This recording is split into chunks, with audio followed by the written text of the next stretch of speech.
ভারত যেটা করছে সেটা ঠিকই আছে, বাংলাদেশ সাহস পাবে না এটা নিয়ে প্রতিক্রিয়া দেখাতে। শুধু নত জানো ভারত যা করে জি হুজুর জি হুজুর। তো এখন যে জি হুজুর না, প্রতিটা ধাপেই যে চ্যালেঞ্জ হচ্ছে এটা সম্ভবত টের পায়নি।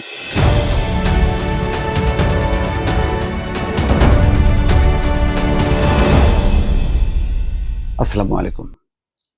আজকে যেই খবরটা সকালবেলায় ক্লিক করলাম, প্রথম আলোর প্রথম শিরোনামটা দেখেন যে মুস্তাফিজকে নিয়ে রাজনীতির ধাক্কা বিশ্বকাপে।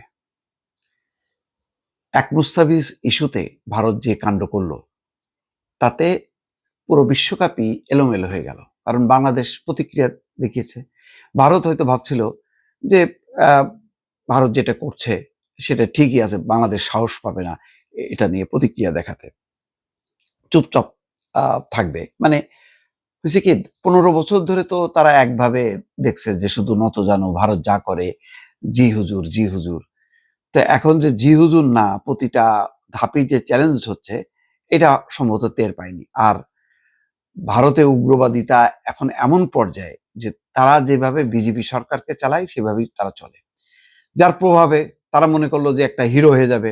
যেমন মুস্তাফিজকে বাদ দেওয়ার পরে ভারতের সাম্প্রদায়িক সংগঠনগুলি বলল যে এটা ভারতের বিজয়।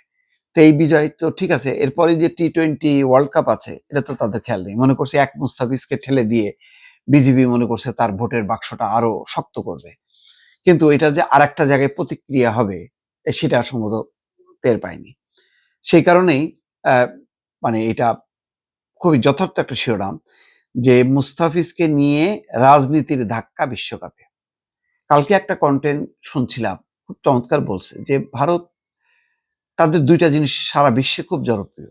একটা হচ্ছে ক্রিকেট, আর একটা হচ্ছে বলিউডের যে সিনেমা মুভি।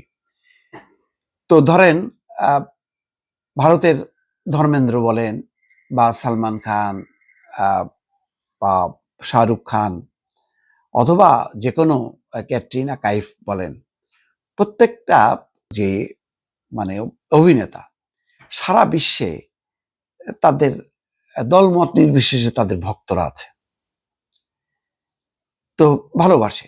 ক্রিকেটের অনেক অনুরাগী টেন্ডুলকারকে পছন্দ করে না ও, মানে এটার জন্য কোনো ধর্ম বর্ণ কোনো বিষয় না। কিন্তু ভারত খুব সেন্সিটিভ, যে দুইটাকে সারা বিশ্ব ভালোবাসে সেই দুইটাকে নিয়ে নাড়াচাড়া তারা করছে সাম্প্রতিক সময় বেশ কিছুদিন থেকে।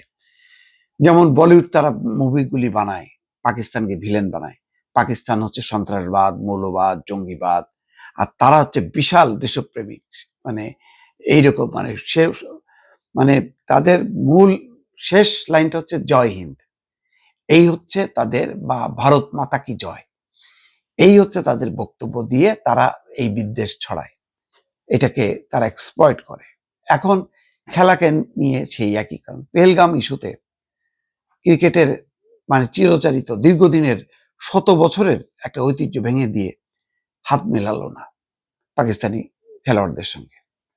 ওইটাতে দেখলো যে বেশ আর তেমন কোনো বাদ প্রতিবাদ নেই, যদিও ক্রিকেট বিশ্ব অস্বস্তি, কিন্তু বিজেপি চিন্তা করতেছে তার রাজনীতির কথা। যেমন শেখ হাসিনা ক্রিকেটের ভবিষ্যৎ কি হবে মানে সে চিন্তা করেনি, কিন্তু ওই যে সাকিব মুস্তাফিজকে নিয়ে সে তার ভোটের বাক্স বাড়াইতে গেছে, রাজনীতিটাকে প্রতিষ্ঠিত করতে গেছে, যার সর্বনাশ হয়েছে। ভারত সেই একই খেসারত দিচ্ছে। এখন মুস্তাফিজকে বাদ দিল উগ্রবাদীদের প্রভাবে, এবং মানে 9,20,00,000 রুপিতে চুক্তিবদ্ধ মুস্তাফিজকে বাদ দিতে বাধ্য হলো ভারতীয় ক্রিকেট বোর্ড। বিসিবিও জবাব দিচ্ছে, বলছে যে মুস্তাফিজকে তো নিরাপত্তার কারণ বলছো, যে তার নিরাপত্তা দিতে পারবে না, তাই এতজন বাংলাদেশি ক্রিকেটার যাবে, তো তাদেরকে নিরাপত্তা দিবা কি করে? তো এখন তোমরা ভেন্যু সরাও। এখন ভারতের মতন বিশ্ব ক্রিকেটে ভারত হচ্ছে প্রধান মোড়ল বলা যায়। ভারতের প্রতিদ্বন্দ্বী অস্ট্রেলিয়াকে বিবেচনা করবেন নাকি ইংল্যান্ডকে বিবেচনা করবেন গুরুত্বপূর্ণ না, কারণ অস্ট্রেলিয়া এবং ইংল্যান্ডে প্রধান খেলা ক্রিকেট না, ভারতের প্রধান খেলা ক্রিকেট। তো এখন সেই ভারতকে বলছে বাংলাদেশ ভেন্যু সরাইতে হবে, আইসিসি কে অনুরোধ করছে।